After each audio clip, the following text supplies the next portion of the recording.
La ciudad de Santiago de Chile está localizada en el centro de una cuenca ambiental. De acuerdo con investigaciones arqueológicas, se cree que en esta cuenca se establecieron los primeros grupos humanos hacia el 10.000 a.C. Estos grupos eran principalmente nómadas cazadores-recolectores. Cerca del año 800 de nuestra era comenzaron a instalarse los primeros habitantes sedentarios, debido a la formación de comunidades agrícolas junto al río Mapocho,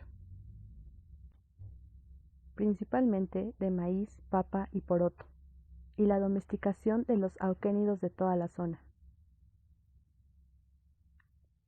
Los pueblos establecidos en las zonas pertenecían a grupos picunches o de promaucaes, sometidos al imperio inca desde finales del siglo XV hasta comienzos del siglo XVI. La zona habría servido como base para las expediciones incaicas hacia el sur y como nudo vial del camino del Inca. Por órdenes de Francisco Pizarro, regente de Nueva Castilla, Pedro de Valdivia arriba al valle de Mapocho en 1540, en donde al entablar comunicación con los pobladores originarios de la zona, externa su intención de fundar una ciudad en nombre del rey Carlos I de España, que sería la capital de su gobernación de Nueva Extremadura. Estos, viendo la superioridad militar española frente a los incas, habrían aceptado e incluso le habrían recomendado la fundación de la localidad en una pequeña isla ubicada entre dos brazos del río, junto a un pequeño cerro llamado Huelén. El 12 de febrero de 1541, Pedro de Valdivia fundó formalmente la ciudad de Santiago del Nuevo Extremo, nombre oficial de la ciudad en honor al apóstol Santiago, en las cercanías del cerro Huelén, renombrado Santa Lucía por el conquistador. A diferencia de lo que también creen y han escrito muchos, el campamento del cerro era provisorio, por lo que no estaba relacionado con la fundación misma de la ciudad de Santiago. Siguiendo las normas coloniales, Valdivia encomendó el trazado de la nueva ciudad al alarife Pedro de Gamboa, quien diseñó la ciudad en forma de damero. En el centro de la ciudad diseñó una plaza mayor, alrededor de la cual se seleccionaron varios solares para la catedral, la cárcel y la casa del gobernador. En total se construyeron 8 cuadras de norte a sur y 10 de oriente a poniente. Y cada solar fue entregado a los colonizadores, que construyeron casas de barro y paja. Después de un ataque, el 11 de septiembre de 1541, Santiago fue reconstruido lentamente, dando protagonismo a la recién fundada Concepción, donde en 1556 se fundó la Real Audiencia de Chile. Sin embargo, el constante peligro que afrontaba Concepción, debido por una parte a su cercanía del conflicto bélico y por otra a una sucesión de desoladores terremotos,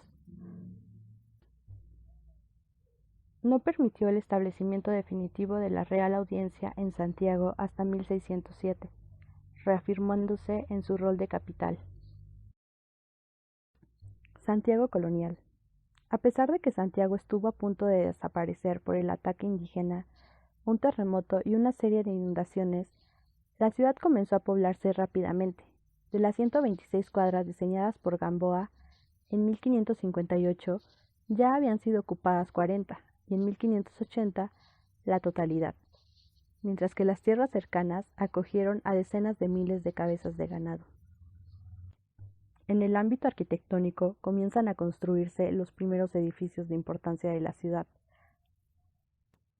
destacando el inicio de la construcción en piedra de la primera catedral en 1561 y de la iglesia de San Francisco en 1570, siendo ambas construcciones realizadas principalmente en adobe y piedra.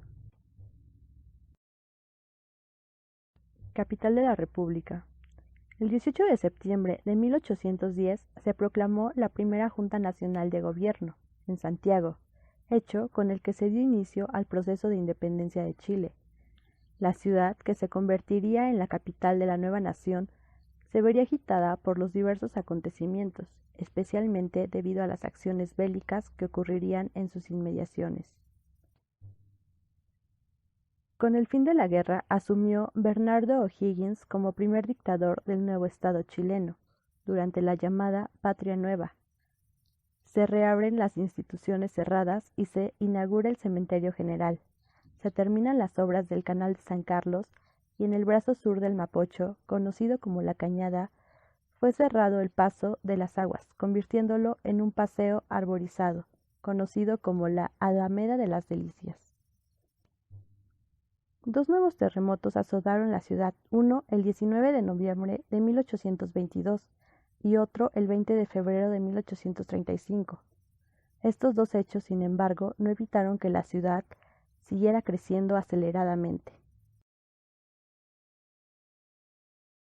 La ciudad del siglo XIX. Durante la denominada República Conservadora se crearon diversas instituciones, principalmente de carácter educativo, como la Universidad de Chile y la Quinta Normal de Agricultura.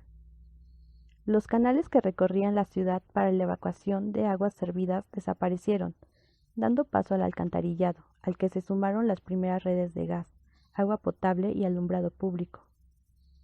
Y en 1851 se estableció el primer sistema de telegrafía con Valparaíso.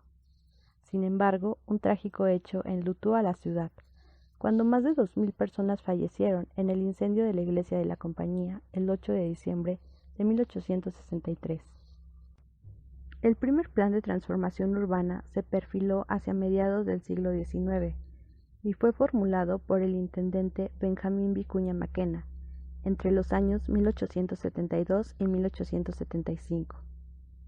En el texto La transformación de Santiago, publicado en 1872, expone 20 propuestas concebidas para renovar la ciudad de Santiago, de acuerdo al modelo de urbe europeo.